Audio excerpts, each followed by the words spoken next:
Hola mis queridos hermanos, nuevamente estamos aquí en este espacio a través de Amiel TV, estudiando un poco más de la palabra del Señor. Y hoy vamos a hablar acerca de la Biblia y la cultura.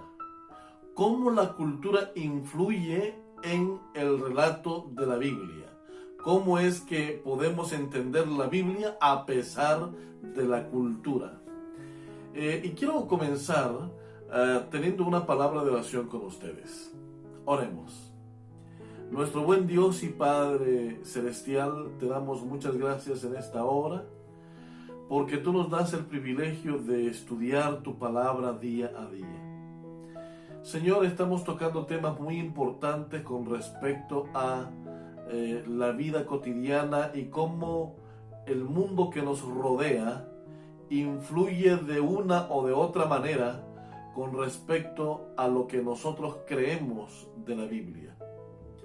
Querido Dios, te pedimos en este momento que nos ayudes por medio del Espíritu Santo a poder comprender esas hermosas enseñanzas que tú nos tienes por medio de tu palabra. Queremos abrir la Biblia, pero queremos hacerlo sabiendo y confiando en que el Espíritu Santo nos llevará a conclusiones y a interpretaciones correctas. Pedimos el perdón de nuestros pecados, pues te lo pedimos en el nombre de Jesús. Amén. Se cuenta una historia de que hace un tiempo estaba un pastor dirigiendo una iglesia. Y en esa iglesia, cuando todos iban a pasar ya a la plataforma para comenzar el mensaje, todos en un punto determinado se agachaban. Pero no había nada en ese lugar. Pero todos se agachaban. Y el pastor, al ver que todos se agachaban, pues también se agachaba. Nadie sabía por qué. El pastor no entendía. Bueno, toda la iglesia sabía por qué. Pero el pastor no entendía por qué se agachaban los hermanos cuando pasaban por allí. En la mañana, el programa de la mañana, cuando las hermanas o los hermanos pasaban por allí, también se agachaban. Los hermanos cuando pasaban al culto, a la predicación, se agachaban. Y todo el mundo cuando pasaba por allí, se agachaba. Aún fueran niños, jóvenes o adultos, pasaban por ese lugar y se agachaban. Y el pastor, intrigado al ver varias semanas la misma situación, que se agachaban al pasar por ese lugar, le preguntó a uno de los hermanos dirigentes, le dice: hermano, yo tengo una pregunta que no entiendo. Y lo he estado practicando porque he visto que ustedes lo hacen, pero me gustaría saber por qué. Cada vez que va a pasar un hermano por esta parte de aquí, se agacha. Yo quiero saber por qué se agacha si no hay nada. Y el hermano lo vio, se rió y le dice: lo que sucede es que hace muchos años, cuando en el pueblo no había electricidad, teníamos una lámpara de gas. Y cuando hacíamos campañas, y eso quedó así ya, entonces la lámpara estaba colgada en este lugar. Y por eso todo el mundo cuando pasaba por aquí tenía que agacharse para no pegar en la lámpara. Pero con los años vino la electricidad, quitamos la lámpara y nos quedó la costumbre, ya como tradición de este pueblo, de que al pasar por allí tenemos que agachar la cabeza, por lo menos en esta iglesia. Y el pastor entendió, había un aspecto tradicional, un aspecto de costumbre.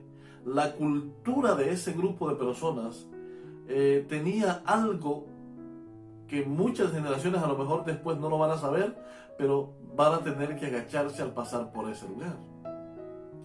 La cultura ciertamente nos deja muchos legados, y algunas veces son legados incorrectos, legados, herencias que no deberíamos seguir practicando. Algunas son demasiado ilegales en un mundo en el que vivimos, que ya no se siguen practicando. Pero tenemos una mayor parte de costumbres y de legados culturales que seguimos practicando, incluso sutilmente ni siquiera nos damos cuenta que estamos desobedeciendo directamente a enseñanzas que Dios nos dejó por medio de la Biblia. Y es que este tema de hoy, hablando de la Biblia y la cultura, nos lleva a una historia que encontramos en el libro de Hechos de los Apóstoles, en el capítulo número 17, versículos desde el 16 hasta el 32. Yo aquí lo tengo, pero no lo vamos a leer porque son muchos versículos. Solamente voy a parafrasear la mayor parte de la historia que encontramos en esa parte de la Biblia. Usted sí lo puede leer en casa. Está Hechos 17, versículo 16 al 32. En esta historia el protagonista es Pablo. Bueno, el protagonista es Cristo, sin embargo, el que está en las escenas de la historia es el apóstol Pablo, que ha llegado hasta la ciudad de Atenas. Como ustedes bien saben, Atenas era una ciudad muy importante, tal vez la más importante entre varias otras ciudades del imperio griego.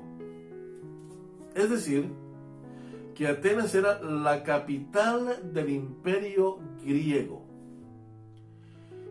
Y como la mayoría de nosotros sabemos, el imperio griego sobresalía en cultura, sobresalía en simbología, sobresalía en religión. De allí que provienen la famosa frase, la mitología griega. Creo que en cuanto a cultura, la cultura griega era la que más dioses tenía. Tenía los dioses del Olimpo, tenía los dioses, es decir, tenía cualquier cantidad de dioses a quienes en diferentes partes del imperio se le rendía homenaje, se le rendía adoración a cada uno de esos dioses. Y el apóstol Pablo en sus viajes misioneros le toca estar en la ciudad de Atenas. Y nos dice, por lo menos el primer versículo, yo quisiera así leer ese versículo. El versículo número 16 nos dice de la siguiente manera: mientras Pablo los esperaba en Atenas, parece que Pablo había llegado allí para esperar a unos compañeros de la predicación. Mientras Pablo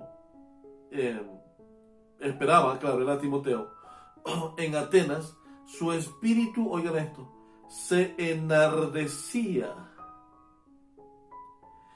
viendo la ciudad entregada a la idolatría.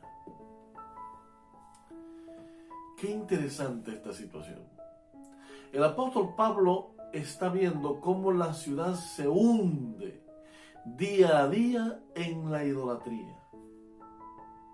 Y de allí que mientras él está esperando, dice la Biblia que él comienza a platicar con la gente.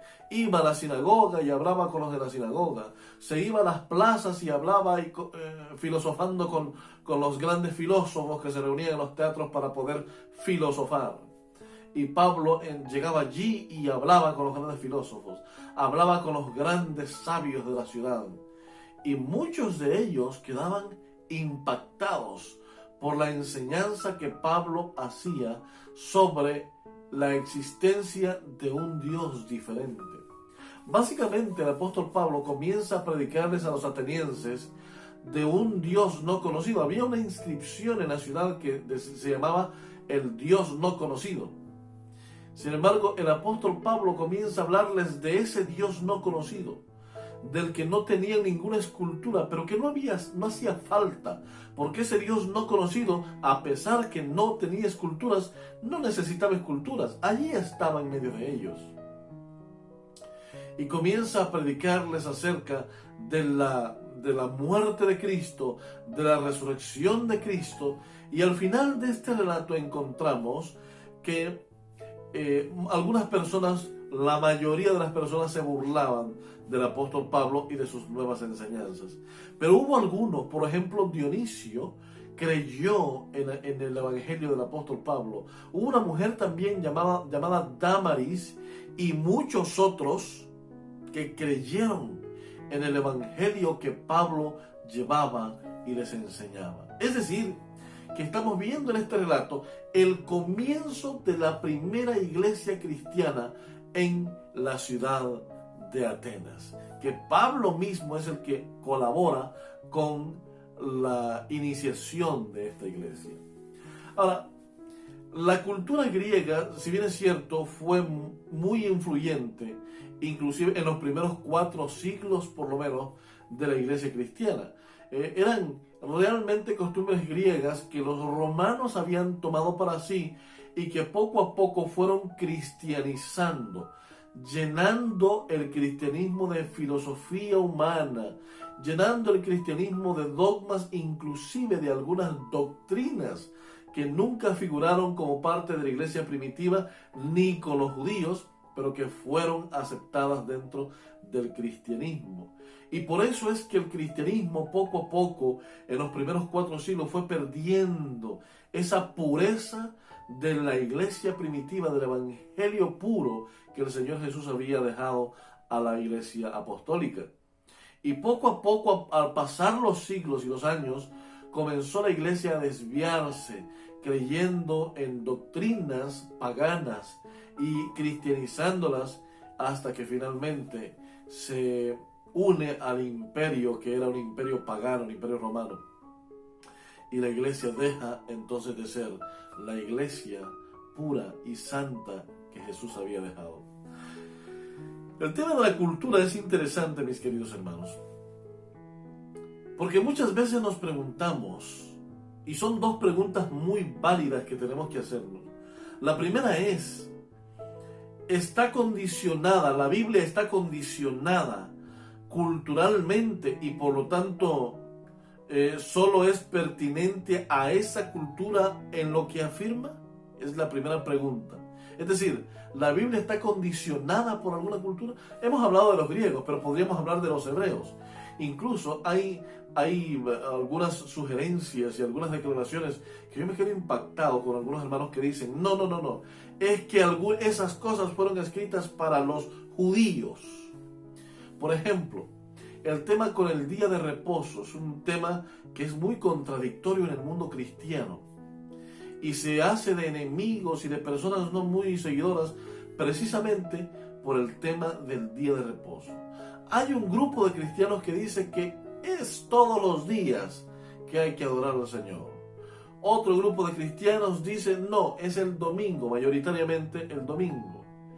Y otro grupo de cristianos dice que es el sábado. Entonces, las personas que dicen que no es el sábado, que el sábado ya no es el día de reposo del Señor, lo defienden esta posición diciendo y afirmando que el sábado fue dado a los judíos, es decir, que esa enseñanza estaba condicionada culturalmente a los judíos. Debemos entender una cosa. Entonces la pregunta aquí que surge es, ¿está la Biblia condicionada a una cultura? ¿Todo lo que dice la Biblia tiene que ver únicamente con esa cultura? ¿O la Biblia, que es la otra pregunta que surge, o el mensaje divino dado a una cultura particular trasciende la cultura y les habla a todos los seres humanos? Entonces, ¿qué sucede si nuestra experiencia cultural se convierte en la base y la prueba de fuego para nuestra interpretación de las Escrituras? Mis queridos hermanos, veamos esto. Tenemos esas 2 preguntas. ¿La Biblia está limitada por la cultura y todo lo que dice la Biblia tiene que ver única y exclusivamente con esa cultura? ¿O el mensaje de Dios trasciende las culturas? ¿Qué opinan ustedes? Veamos lo siguiente. Nosotros somos seres humanos, ¿verdad que sí? Somos seres humanos creados por un Dios. Y de algún modo nosotros compartimos la misma naturaleza con toda la raza humana. La Biblia nos dice que nosotros heredamos una naturaleza pecaminosa de Adán.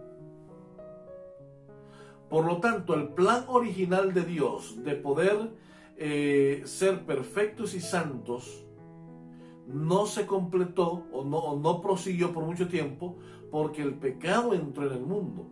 Eso nos hizo a todos necesariamente necesitados, y valga la redundancia, de un Salvador que nos viniera a rescatar. Esta gran verdad no es un asunto cultural, es una necesidad global, una necesidad completa del ser humano. Nosotros como seres humanos no compartimos, por ejemplo, Jesús vino solamente por los judíos o Jesús vino solamente por los romanos. No, Jesús vino por cada uno de nosotros, de los seres humanos, los que compartimos una naturaleza caída en el pecado. Por lo tanto, el mensaje divino trasciende las culturas. Hay muchas cosas que fueron dadas únicamente en contextos culturales, eso hay que entenderlo también. Por ejemplo, el pueblo de Israel recibió muchas de sus leyes que eran exclusivamente para su gobierno como nación. Las leyes civiles. Había mucha ley civil dentro del pueblo de Israel que era para su propio gobierno. Algunos dicen, bueno, es que culturalmente también David tuvo 900 mujeres, Salomón tuvo 1000 mujeres, Jacob tuvo 2 mujeres y más porque las siervas vivían con él también. Y también Abraham tuvo a Agar y a Sara. Dios permitía eso en aquel tiempo, ¿no, mis hermanos? Vean, hay una cosa que les quiero mencionar y es que no es que Dios esté de acuerdo con muchas de las cosas que hacemos nosotros. Ahora mismo podríamos mencionar muchísimas cosas con las que Dios no está de acuerdo con nosotros. Sin embargo, Él lo permite porque espera que en algún momento nosotros nos demos cuenta de nuestros errores y podamos recapacitar y corregir esa parte de la vida. Eso mismo pasó con Abraham, eso mismo pasó con Jacob y eso mismo pasó con Salomón, porque al final de la vida, cuando él escribe el libro de Eclesiastés, cuando ya está viejo, él se da cuenta de todas sus equivocaciones y en ese libro él escribe básicamente lo que podríamos concluir en 3 declaraciones. Número 1, vanidad de vanidades, todo es vanidad, dice. Número 2, todo tiene su tiempo, todo bajo el cielo tiene su tiempo, no hay nada nuevo, todo tiene su tiempo. Y luego dice la tercera, teme a Dios y guarda sus mandamientos, punto. Es decir, que al final de la vida, Salomón se da cuenta cuán equivocada estuvo toda su vida. Y que era necesario, aun cuando fuese viejo, poder recapacitar y corregir su vida. Y es cuando hermosamente escribe el libro de Eclesiastés. Ha corregido su vida. Muchas veces el Señor hace lo mismo con nosotros, nos deja, nos da tiempo y permite que hagamos muchas cosas con el fin de que nos demos cuenta cuán equivocados estamos y que es necesario volver al Señor. Mis queridos hermanos, la Biblia no está condicionada a la cultura. La Biblia no está condicionada a la cultura hebrea o a la cultura griega, aun cuando la Biblia fue escrita en esos 2 idiomas. La Biblia no está condicionada a aspectos culturales, a aspectos sociales. La Biblia es el mensaje de Dios y no debemos por qué dejar que la cultura influya en el mensaje de Dios con relación a nuestra vida personal. Por ejemplo, ustedes saben que en el siglo 9 antes de Cristo se inventó las matemáticas allá por Bagdad, por Babilonia.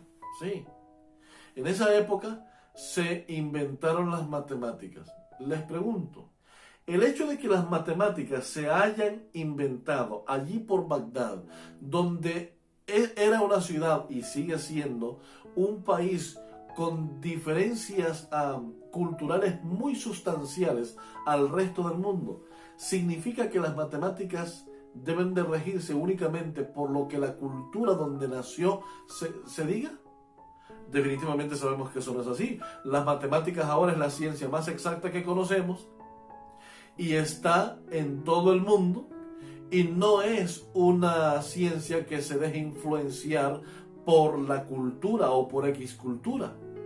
De esa misma manera tenemos la Biblia y el mensaje de salvación, el mensaje de la segunda venida de Cristo, el mensaje de los 10 mandamientos, el mensaje del santuario. Son tantos los mensajes que tenemos en uno solo que lo conocemos como el Evangelio eterno o la verdad presente.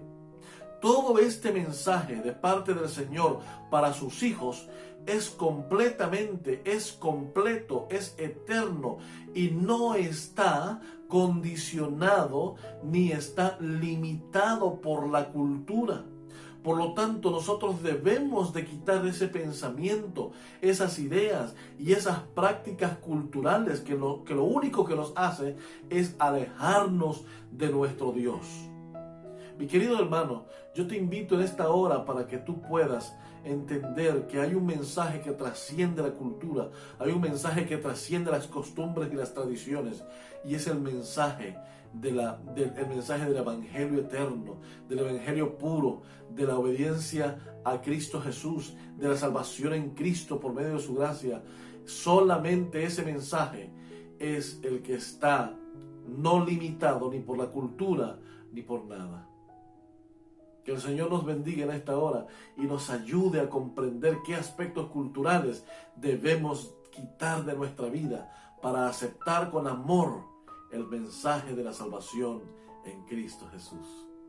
Querido Dios, te damos gracias en esta hora, porque a pesar que la cultura sigue tratando de influir nuestra manera de pensar con respecto al Evangelio de salvación, te pedimos que nos ayudes a poder identificar esas cosas culturales que nos afectan, para poder acercarnos más a Cristo y poder obedecerle como Él quiere que lo hagamos. Perdona nuestros pecados, te lo pedimos en el nombre de Jesús. Amén y amén.